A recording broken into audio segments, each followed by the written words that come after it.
All right. First of all, thank you all for coming out here and listening. Let me just tell you a little bit more about myself. I'm the class clown. I'm the hyper one. I'm the one who can't sit still. I'm the one who likes moving around. I'm the one who likes talking. Apparently, I'm the vortex of distraction in certain classes. I'm the one who distracts others from learning.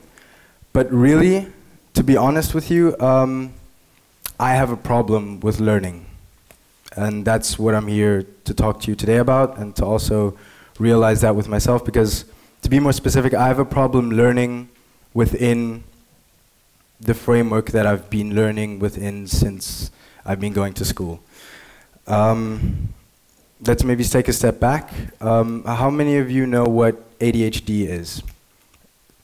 Okay, that's great, so I don't have to, yeah, okay. ADHD is attention deficit hyperactivity disorder.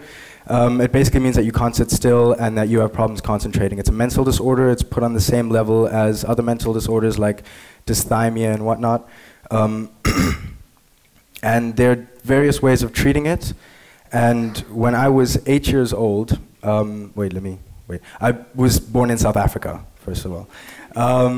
And in South Africa, I went to a private school. And when I was 8 years old, the teachers, because they couldn't keep me still and they couldn't, make sure that I stayed in my seat, they recommended that my parents put me on Ritalin, as Ritalin being a drug that calms you down. It has effects that numb you and that make sure that you don't, bounce off walls and whatnot. So my parents were they didn't really like this idea, but they went with it because the school was putting pressure on them, because the school was very authoritative, and they said that, your son isn't going to be able to make it if you don't do something about it now. And so my parents decided then, okay, we're going to do that. We'll put him on this and see how it goes. And that's the scary thing, because nobody ever really knows what's going to happen once they put you on some kind of, Ritalin or Adderall. Everybody reacts in different ways. And so I took Ritalin for a while, and I was, I had this feeling that where I was numbed out, where I couldn't really concentrate on anything. And oftentimes it's a misconception. People think that anybody with ADHD can't concentrate on anything. This is not true, right? I can concentrate on anything that I like doing, but anything else is a mission. Anything else, like, reading that one paragraph from that book that you hate, it's virtually impossible, right? And if I wanted to read a book that I love, I could probably read this much faster than that one little article in that book that I hate. And so I was on this drug, and I saw other students that had to go through the same thing.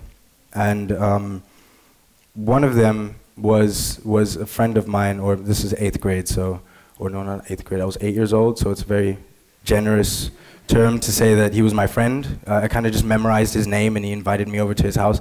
And then I was at his house, and he also had ADHD, and he wanted to, at some point he decided not to take his medication, which was a new thing. This doesn't happen. You don't just come off your medication randomly. But so he decided for this one day to come off his medication. And we were at his house, and we were alone. And he was bouncing off walls. He was all over the place. He was talking really fast, and he felt like, oh, I'm off my medication. I can act up now. And then he offered to show me his father's gun. And I said, sure, 8 years old, I'll see a gun. But so we went, and he took the gun. This is South Africa, so it's normal. But he went into his father's closet, and he pulled out his father's gun, and he told me, this is loaded. And he was pointing it at me, and he said, like, do you want me to shoot you and whatnot? And I found this kind of, I had this feeling in me that I felt like he was not only dangerous, it wasn't a dangerous situation, but I felt like he was actually a danger to himself. And this is something that scared me, and this is something that kind of inspired the spark for me, which is really attitude. This changed my attitude towards ADHD as a whole, as a general, loosely diagnosed thing, and for Ritalin as a way to treat this, as a way to keep me in my seat. After that, I decided to rethink the way I thought initially about what Ritalin is and what it's supposed to do and how it's supposed to help me. And I came to the conclusion that I wasn't the type of person that reacted like this when I came off my medication. And my parents actually, they decided to take me off it. My dad's sitting over there. I forgot to invite my mom. I don't even know. And but yeah, they decided to take me off it, and this actually was for the better, because this didn't. I'm a very extroverted person. I like being places and I like talking to people and interacting. But it's kind of, it's not that I wasn't learning because I couldn't sit still in my chair. It's more like I didn't sit still in my chair because I couldn't learn. That sounded less confusing in my head, but. Yeah, that's basically it. And Rory Sutherland, he said once that the interface fundamentally determines the behavior, and I feel strongly, I agree with this. When you're looking at education as a whole, as a framework, and as an interface, and I can sit still in my chair if I really have to, but it doesn't mean I'm learning anything. And I know a lot of students who sit still in their chair, but they're still not learning anything, and we don't pump steroids into them so that they could do something. We never give drugs or medication to a student who is very quiet and still doesn't learn anything. It's just that the ones who are very loud and the ones who like talking and like interacting, those are the ones that are strange for some reason. And yeah, it all comes down to attitude, because a friend of mine once told me, she said, it's not really the problem that is the actual problem, it's the attitude that one has towards that problem. And the attitude that I have towards education now has changed tremendously ever since this episode, and ever since I've been thinking about it. And I've kind of come to the conclusion that I am not the class clown, and I am not the vortex of attention or distraction, or whatever the hell he said.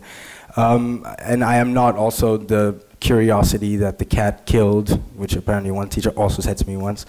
But it's more like my attitude towards the situation is something that I have had to develop, and something that I've had to change, and something that I'm still changing now.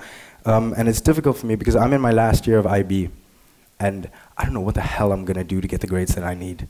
But slowly, with help from friends and teachers especially, who are especially good with interacting and kind of teaching and not only preaching. It rhymes, it's awesome.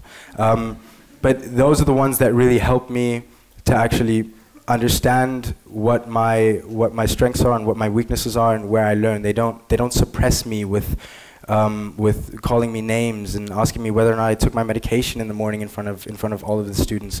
This is something that is helping me tremendously, and it helps everybody. I think everybody should be more understanding and more accepting of people and who they really are and how they see things.